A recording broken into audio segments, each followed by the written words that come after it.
Olá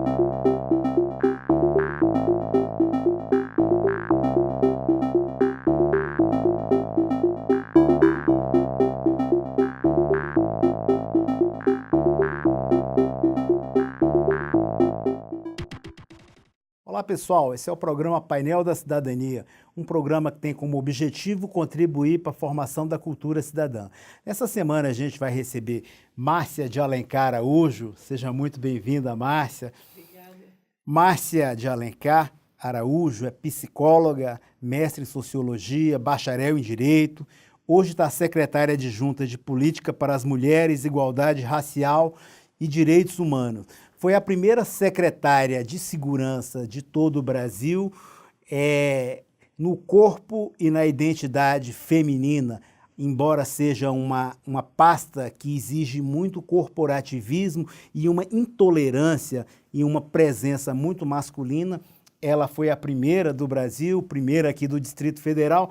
Márcia, eu queria que você falasse um pouco dessa sua trajetória política, como você foi parar na Secretaria de Segurança, hoje está como secretária adjunta de uma pasta que reúne diversas pastas, diversos setores e tão importante na nossa sociedade. Seja muito bem-vinda. Obrigada. Bem, eu diria que minha trajetória começou com a Constituição Cidadã de 1988.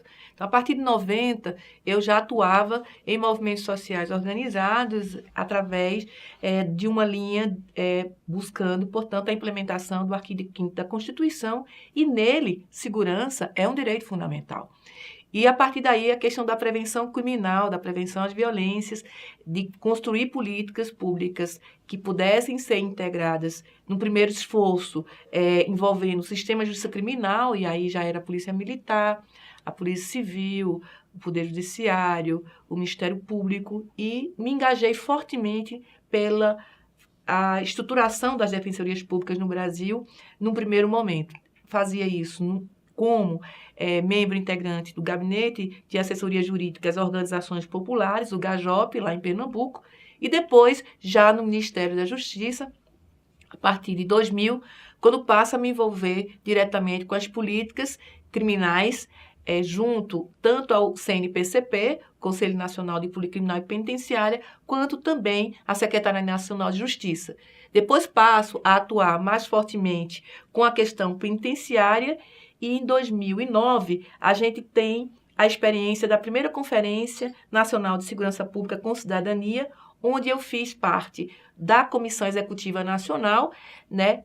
E aí surgiu o 10º a oportunidade, em 2010, de estar no Congresso Mundial de Prevenção e Justiça Criminal, onde ali a gente fez defesas técnicas sobre estratégias que o Brasil estava adotando para poder desenvolver práticas modernas em relação à questão do superencarceramento, como também as questões ligadas, mais especificamente, às polícias comunitárias.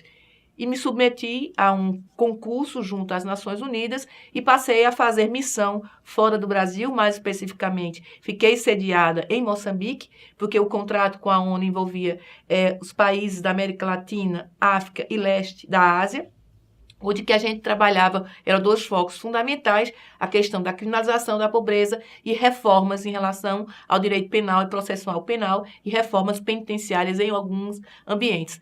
Dessa forma, interagimos muito com Portugal e com a Itália e tivemos a oportunidade de estar em alguns colóquios internacionais junto às Nações Unidas, mais especificamente em Ásia, na Tailândia e no Japão, exatamente para poder a gente aprimorar os nossos mecanismos mais voltados a essas áreas do continente que a gente estava responsável. E aí tive a oportunidade de ir lá em Moçambique e poder contribuir na reforma penal e processual penal, que ainda era uma reforma do período colonial, porque Moçambique, ela, muito recentemente, queria ser libertada de Portugal. Nesta volta, eu já tinha tido uma relação muito forte em Pernambuco com o Pacto pela Vida, porque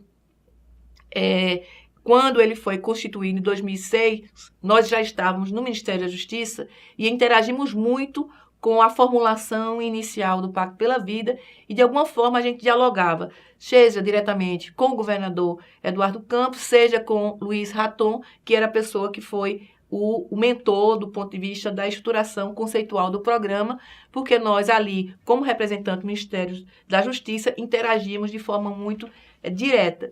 E aí, na volta de Moçambique, dessa experiência, nós fomos convidadas para participar do Comitê Executivo do Pacto pela Vida em Pernambuco.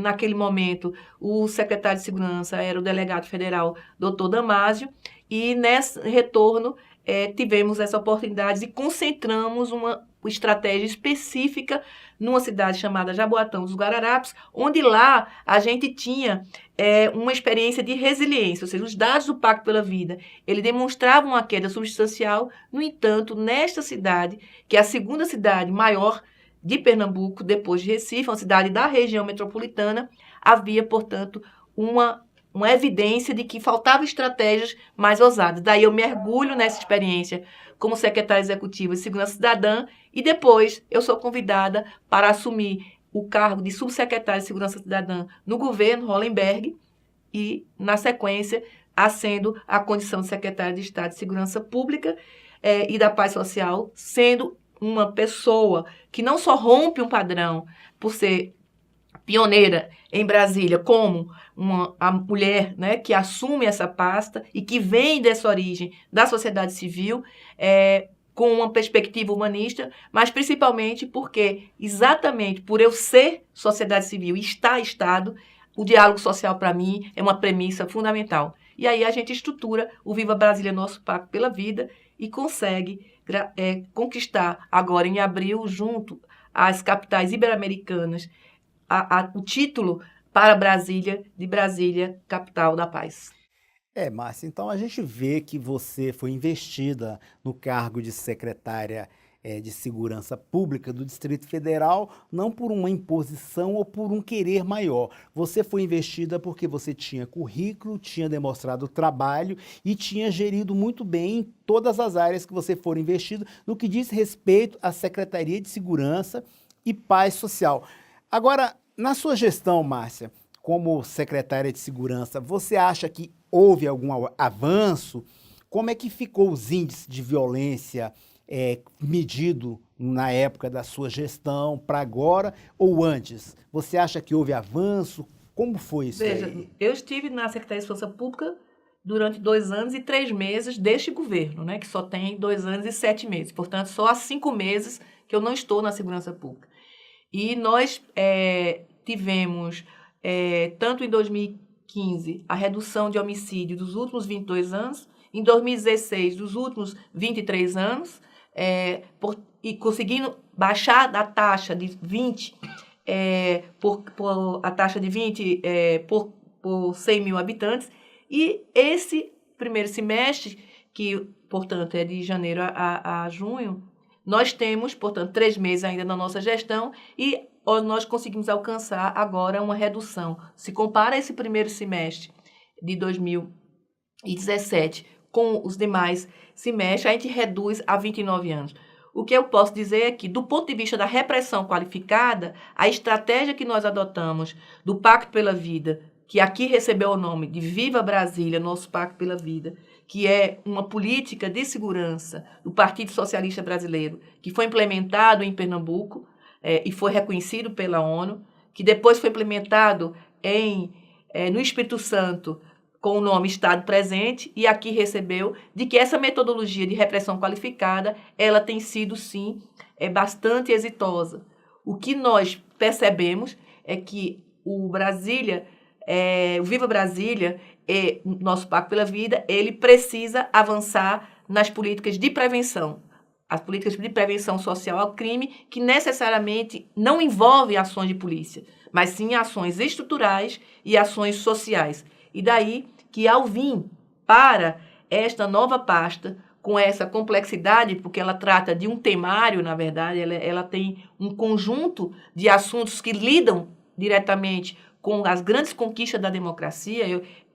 eu sou praticamente, né, a representante do artigo 5º da Constituição, com seus 78 incisos, seus 2 parágrafos. Então, ali tem um recorte enorme, desde a questão de gênero, étnico-racial, a questão de tolerância religiosa, de orientação sexual, a questão do idoso, da pessoa com deficiência, do apátrida, do migrante, da pessoa em situação de rua, do direito do preso, da segurança, da educação, da saúde, envolve uma série de elementos associados que tem um recorte de temas que a gente precisa, portanto, ter muito cuidado. Márcia, agora você enfrentou muitos desafios, muita rejeição dentro de uma pasta completamente corporativista, onde delegados, policiais militares, dos bombeiros e toda parte da segurança pública não admitia ter uma secretária mulher dentro da Secretaria de Segurança, que seria uma espécie de comandante para eles. Isso mexe muito e a senhora sofreu algumas represálias, mesmo que indireta, e algumas rejeição. Como foi esse desafio de fazer uma gestão eficiente, adequada, dentro de classes completamente corporativistas e sempre bem machistas? Eu diria que eu tenho uma avaliação um pouco diferente. Eu penso que grupos de policiais, mais especificamente de uma corporação, e não exatamente a Polícia Civil, nem a Polícia Militar, nem o Corpo de Bombeiro Militar, nem o DETRAN, ofereceu resistência à nossa gestão. Nós tivemos uma grande colaboração no comitê gestor, né, que é um comitê colegiado permanente, uma vez que dentro da Secretaria de Segurança Pública do Distrito Federal há um diferencial do que acontece na maioria absoluta, com exceção de Brasília e Minas Gerais, em que o secretário de Segurança ele não tem poder de subordinar as forças de segurança, né? O comando militar ele é um órgão autônomo diretamente ligado ao governador. O diretor-geral da Polícia Civil e a Polícia Civil é ligada diretamente ao governador. O DETRAN, da mesma forma, o diretor-geral do DETRAN e o comando do Bombeiro Militar, da mesma forma. No entanto, o secretário de Estado de Segurança, ele tem um papel de fazer essa coordenação e essa integração e construir políticas e estratégias em relação a determinadas metas. No caso específico do Viva Brasília, Nosso Pacto pela Vida, a meta 1 do eixo é a questão da redução do homicídio, a meta 2 em relação à redução dos crimes contra patrimônio, a meta 3 a valorização profissional e a meta 4 a questão das prevenções às violências. Só que no cotidiano da segurança pública, nós também tínhamos e é necessário lidar com o fato de que Brasília não só se faz segurança pública, também se faz segurança nacional. E, portanto, como aqui é o palco da política, na esplanada do Ministério, e certamente o ano passado nós tivemos a oportunidade de lidar com 151 manifestações na esplanada, nós temos, portanto, aí que desenvolver todo um trabalho de inteligência integrada com as forças federais. Agora, eu não tenho como não negar de que o governador Rodrigo Hollenberg, ao escolher uma mulher, ele rompeu com a tradição, rompeu com a cultura. Ainda mais quando ele escolhe uma mulher que não é policial e que tem essa formação que a gente já tratou aqui. O que eu posso confirmar é de que, em alguns momentos, o fato de eu ser mulher, ou seja, a questão de gênero se fez presente, a violência simbólica era evidente, a forma como a mídia se comportava em relação a determinados fatos, a forma como alguns grupos de policiais que sempre tiveram a intenção de politizar o sistema de segurança pública. O sistema de segurança pública é um sistema que deve ser tratado de forma eminentemente técnica, é um sistema de Estado que tem que se pensar a governança e a governabilidade, sempre compreendendo, não é, os elementos que são constitutivos nosso Estado Democrático de Direito e o que preconiza a nossa Constituição, de que esse sistema ele tem uma tutela em relação ao controle da violência e, portanto, o que mais nós pudemos contribuir foi tentar mudar esta relação das polícias com a sociedade, considerando que o corporativismo ele não pode prevalecer. Márcia, realmente é necessário essa explicação para que as pessoas possam entender de forma mais adequada. Você hoje está também presidente do Conselho de Direito da Mulher. Agora, veja bem, a gente tem casos de violência da mulher, temos delegacias específicas. Eu queria saber, na condição de mulher também e representante, esse conselho que trabalha em defesa dos direitos da mulher, como que está essa relação aqui no Distrito Federal? É, a Lei Maria da Penha também completou 11 anos agora, né? E eu queria saber da sua parte, houve algum avanço com relação à criação da Lei Maria da Penha ou apenas tipificou o crime? Como é que você vê isso na sua condição de presidente do Conselho das Mulheres e também como mulher em relação à Lei Maria da Penha e sobre políticas públicas que envolvem as mulheres em si aqui no Distrito Federal e também no Brasil, né? Que a gente pode pegar um recorte no DF, mas também é aberto para todo o país. Veja, eu diria que a Lei Maria da Penha, né, ela foi eh, em 2006, né, em agosto de 2006, dia 7 de agosto, a Lei 11.343. Nós, nessa época, estávamos no Ministério da Justiça, a gente ajudou no parecer em relação à Secretaria Nacional de Justiça para poder consubstanciar no mérito a necessidade da lei. O que eu posso dizer é que a partir dela, houve a primeira Conferência Nacional de Segurança, sobre mulheres, e nessa conferência, estávamos como delegada pelo Ministério da Justiça, pelo Poder Público, e a gente percebia ali que a gente iria passar por um grande desafio, porque a gente teria que estruturar muitos serviços no Brasil. No caso de Brasília, hoje, como presidente do Conselho de Direitos da Mulher, o que eu percebo é que Brasília já tinha uma DEAN, uma Delegacia Especializada de Atendimento à Mulher, né, que completou 30 anos esse ano. Nós já tínhamos os movimentos que existiam, tanto do Ministério Público quanto do Poder Judiciário. Na época, a Secretaria da Mulher, ela era uma coordenação. Esse Conselho do Direito da Mulher, que hoje nós presidimos, ele era um conselho que ele era indutor, ele passou a ser um ambiente de discussão para a formulação de políticas e estratégias, e sem dúvida nenhuma, 11 anos depois, a gente tem 4 centros especializados de atendimento à mulher, CEAM, um em Planaltina, um em Ceilândia, um na Asa Sul, na 102 Sul, e um dentro da Casa da Mulher Brasileira, aqui na 602 Norte. Temos a implementação de 9 núcleos de atendimentos das famílias e autores de violência doméstica junto ao Ministério Público, 9 na FAVEDES, que a gente chama, que ele está distribuído em várias regiões administrativas de Brasília. Temos 2 unidades móveis que servem mais para fazer serviço de orientação interdisciplinar e apoio psicossocial às mulheres do Cerrado, que são as mulheres do campo. E, portanto, a gente faz um calendário e vai fazendo o atendimento dos serviços na área rural.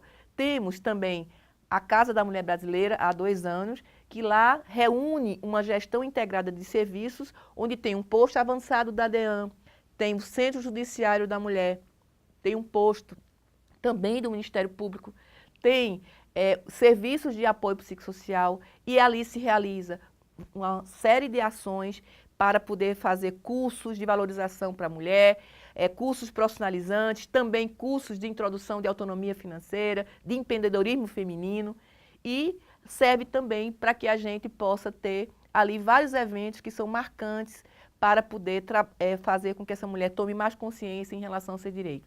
Então, eu poderia dizer que no caso de Brasília é um caso de sucesso em relação à implementação da Lei Maria da Penha. Agora, é evidente que essa mulher, ao se sentir com confiança nas instituições, tendo esse serviço centralizado, o volume de denúncias, ele passou a existir.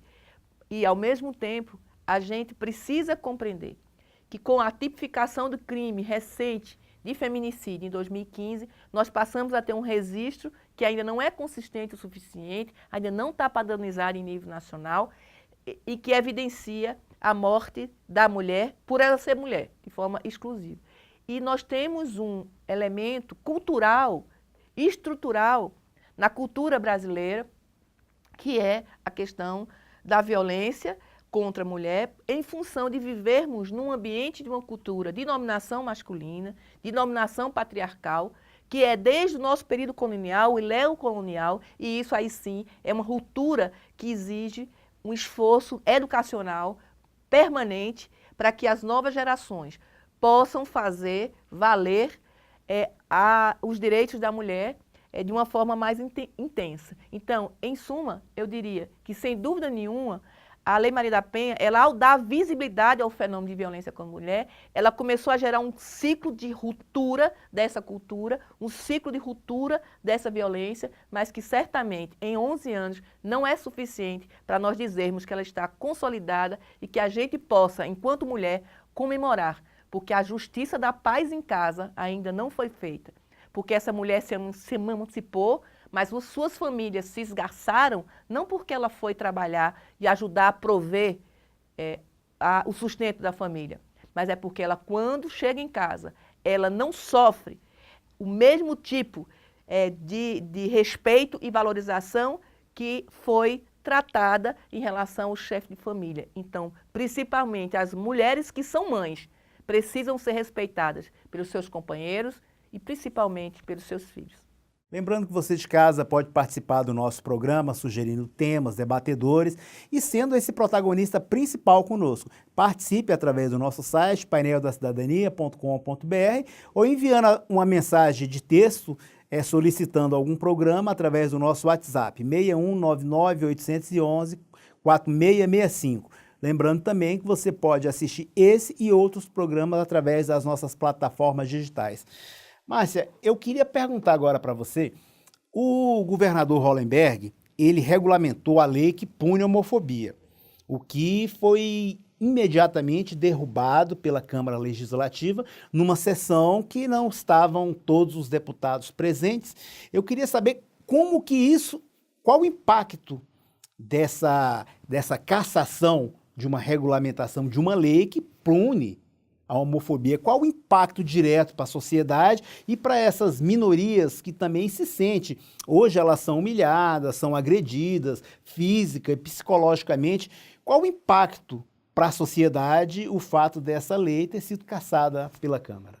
Veja, em verdade, o governador ele fez o decreto de regulamentação de uma lei que a Câmara Legislativa tinha aprovado, né, aprovado, alguns anos atrás. Né? Em 2000, mais exatamente. Então, nós tivemos, com isso, uma ação que extrapolou a competência da Câmara Legislativa no momento em que ela faz um decreto legislativo para anular um decreto do Executivo. Ela não tem poder para isso. E, portanto, houve uma ação pela Procuradoria do Distrito Federal, que está tramitando no Tribunal de Justiça, até aguardando, até porque, volto a dizer, a Câmara ela podia ter derrubado a lei que ela criou, e não o decreto executivo que o governador regulamentou a lei da Câmara Legislativa. Né? Então, houve um procedimento equivocado em relação até talvez pela pressa em relação à urgência em relação a esse tema, que é um tema polêmico, mas é um tema que tem que ser enfrentado na modernidade, principalmente considerando o que é o nosso artigo 5º da Constituição. Indiscutivelmente, o Estado é laico e, por ser um Estado laico, ele tem que respeitar toda e qualquer orientação sexual, embora isso certamente também tenha que respeitar a questão da orientação religiosa, para que a gente não, portanto, conflite os interesses de Estado e confunda em relação ao que são os direitos da cidadania e os direitos de uma convivência social pacífica. Então, do ponto de vista legal, a gente percebe que houve esse equívoco e, portanto, isso deve ser corrigido no judiciário e nós vamos estar, portanto, implementando uma comissão especial de apuração, que, na verdade, a punição em relação à homofobia que está prevista na legislação são para crimes administrativos, né, que são as situações em que as pessoas elas passam por algum tipo de discriminação por conta de orientação sexual e, a partir disso, poderia-se ou não haver um processo judicial em relação àquele caso concreto. O que nós percebemos, especificamente, é que Brasília é uma cidade que, por ser capital da República, eu diria, o coração da América Latina e uma cidade que ela nasceu com essa característica tão específica né, pelos seus padrões de modernidade. Aqui nós temos todos os tipos, né? Brasília é de todas as cores, Brasília ela guarda todos os cantos desse país, ela cada vez mais ela vive a questão do fenômeno migratório, se tornou a terceira cidade com a maior número de população, é a terceira metrópole do país, só perde para São Paulo e Rio de Janeiro. Então, ela guarda toda essa diversidade. Então, por ela ser tão diversa, não é? Ela ter esse componente da diferença como elemento intrínseco desde a sua própria Constituição. Então, essa Brasília que foi candanga, essa Brasília que é cidadã, essa Brasília que é capital da paz, que é capital da esperança, ela tem, portanto, que conviver com toda essa diversidade, porque nós, brasileiras e brasileiros, independentemente do que somos todos aqueles que precisamos construir uma garantia de segurança para as nossas famílias, para os nossos filhos, para a nossa sociedade, considerando que o que vai agora fazer a diferença no futuro é a gente poder agregar essas diferenças e que nessas desigualdades e nessas diferenças nós nos complementamos. Nós não precisamos nos excluir entre nós mesmos, porque o princípio da humanidade tem que prevalecer nas relações de convivência. Seria um caminho em desacordo com as grandes cidades que têm legislação específica e que dá uma gama maior de direitos para a sociedade, inclusive minorias, né?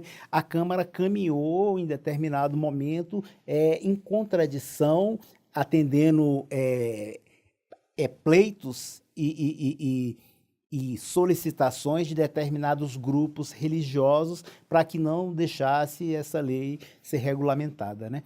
Agora, Márcia, a gente está chegando ao fim, eu queria que você fizesse suas considerações finais desse programa e falasse um pouco mais das suas atividades e desse novo desafio, que é gerir uma pasta que inclui todas essas minorias em defesas, em criação de políticas públicas e apresentação para o governo de Brasília de propostas que possa melhorar a relação dessas pessoas com a sociedade e também do sentimento de pertença, né? Como você falou agora há pouco, que todos nós devemos elevar o sentimento de pertença, para que as pessoas se sintam pertencidos àquela sociedade, se sintam visíveis diante de uma sociedade que, em muitos casos, anda em contramão à progressividade de outras capitais.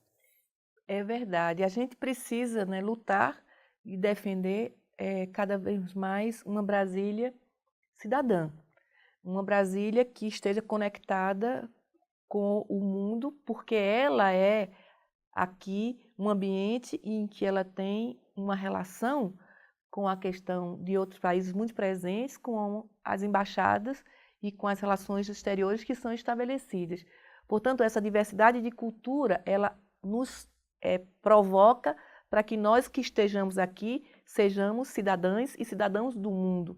Portanto, conectado com essa nova lógica em que o mundo se associa nesse momento onde a gente está vivendo uma crise tão forte em relação às nossas relações sociais de convivência.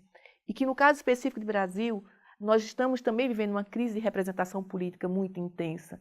E Brasília, por ser a capital da República, ela é mais afetada ou ela é confundida com esse problema que o Brasil está vivendo. E, portanto, por estar responsável hoje por essa pauta, que é a pauta da democracia, né, que é a pauta das grandes conquistas, né, que aconteceu desde 1988, que fez com que o nosso Estado democrático de direito fosse um Estado e uma Constituição garantista desses direitos. E, portanto, é sem dúvida nenhuma um momento de muita sensibilidade, é um momento sensível que exige que nós tenhamos maturidade, tenhamos resiliência, tenhamos coragem para mudar e enfrentar os desafios para que nós não permitamos que haja retrocesso.